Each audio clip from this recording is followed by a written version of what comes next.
You know, the history of literature, it's not just some dusty timeline of books. It's actually this incredible story of action and reaction, a story of huge ideas clashing with each other over centuries.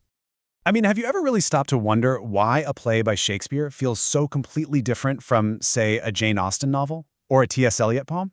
It's not just because, time passed. It's because each era is basically a direct, powerful response to whatever came right before it. So the best way to picture this isn't a straight line. Nope, think of it like a pendulum. Literary history doesn't just march forward. It's constantly swinging back and forth between these two massive, opposing ideas that have pretty much defined Western culture for generations. And these are the two poles of our pendulum. On one side, you've got reason and order, all about structure, society, logic. And on the other side, total opposite, emotion and individualism, all about feelings, self-expression, and the messy inner worlds of people. Almost the entire story of Western lit is just the pendulum swinging between these two extremes. All right, let's dive in. We're going to look at the first great swing of this pendulum, where this huge celebration of the individual gets slammed with a massive pushback towards order. So where do we start? The Renaissance, of course. The name literally means rebirth, and that's exactly what it was. People were rediscovering all this amazing classical art and philosophy from ancient Greece and Rome. But here's the twist. They put a new spin on it, shifting the focus away from the purely divine and putting it squarely on human potential. Yeah, this whole era was about celebrating what we as humans could do. You've got writers like Shakespeare and Marlowe just diving deep into human nature. All the ambition, the love, the despair. They were tackling real-world problems, not just religious ones. All of a sudden, the individual was the star of the show. But of course, after this massive explosion of messy, raw human drama, what happens? The pendulum starts to swing back. You get thinkers and writers who are looking at all this and going, whoa, okay, maybe we need a little more structure here. They started craving logic, reason, a bit more restraint. Things had just gotten a little too wild for them. And that reaction? That was neoclassicism. This movement looked back at the same ancient Greeks and Romans, but they weren't interested in the human drama. No, they wanted the balance, the harmony, the logic. For them, the whole point of art was to be clear, ordered, and to serve some kind of rational purpose for society. This quote here from Alexander Pope, who is an absolute master of this style, it just says it all, doesn't it? For these neoclassical guys, genius wasn't about coming up with some brand new emotional idea. It was about taking a universal truth, something everyone has oft thought, and just saying it better than anyone ever has before, with perfect clarity, wit, and structure. And you can probably guess what happened next.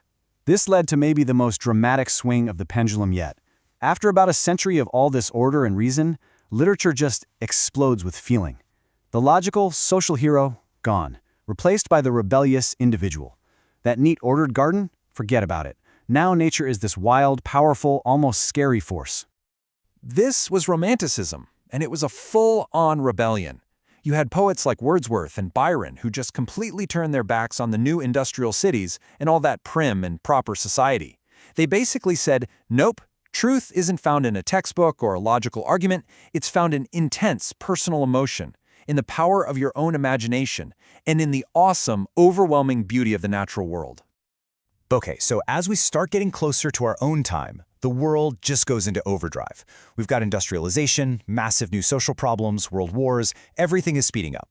And as the world accelerates, that literary pendulum starts swinging way, way faster.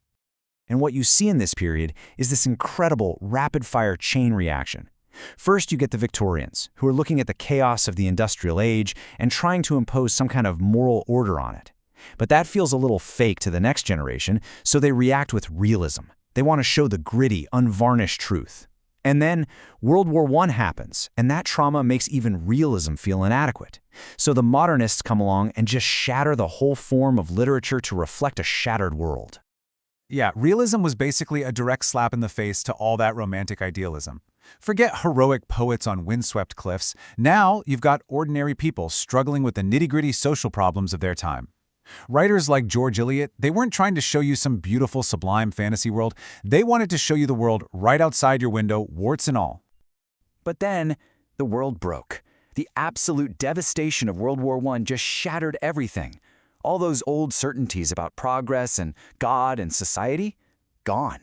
And for a new generation of writers, telling a neat, orderly, traditional story just felt like a lie. How could you, when the world itself felt so completely broken and meaningless? And this is what gave us the radical experiments of modernism. Writers like James Joyce and Virginia Woolf just threw the old rulebook out the window. They broke up plots and timelines. They used crazy new techniques like stream of consciousness to literally take you inside the jumbled, chaotic, and lonely minds of their characters. It was the perfect way to capture the feeling of a truly disillusioned post-war world. Okay, but then, in the second half of the 20th century, something really interesting happens. The pendulum doesn't just keep swinging between order and emotion. It kind of shifts its entire axis. The big question in literature stopped being, how should we write, and became something way more fundamental. And that new question was this: whose voice actually gets to be heard? I mean, whose stories have we been telling all this time? And maybe more importantly, whose stories have we been completely ignoring? This sparked whole new movements that directly challenged the traditional literary canon, which, let's be honest, had been dominated by a very specific type of voice for centuries. So you get movements like post-colonialism and feminism, and these weren't just about inventing new writing styles. No, this was about reclaiming history. You had post-colonial writers finally giving a voice to people who had been silenced by empire, exploring all that cultural damage and the messy legacies left behind. And at the same time, feminist writers were challenging the whole patriarchal tradition, telling stories from a woman's point of view to critique the very power structures of society. So, okay, what's the big takeaway here? Why does any of this matter to you? Because understanding this whole story of action and reaction, it's not just a boring history lesson. It completely transforms the way you read. It's like getting a brand new toolkit for understanding pretty much any book you decide to pick up. Seriously, the next time you read anything, you won't just be seeing words on a page. You'll be able to ask yourself, okay, what is this book reacting against? Is it pushing for the individual, or is it arguing for social order? Whose voice is it trying to lift up? You'll actually see the conversation that book is having with hundreds of years of history. Which, leaves us with one last big question to chew on. Our world today is being shaped by forces that previous generations couldn't even have imagined. AI, social media, global connection. The pendulum is absolutely still swinging. So what do you think? What is literature's next great reaction going to be? What story is just starting to be told about our world right now?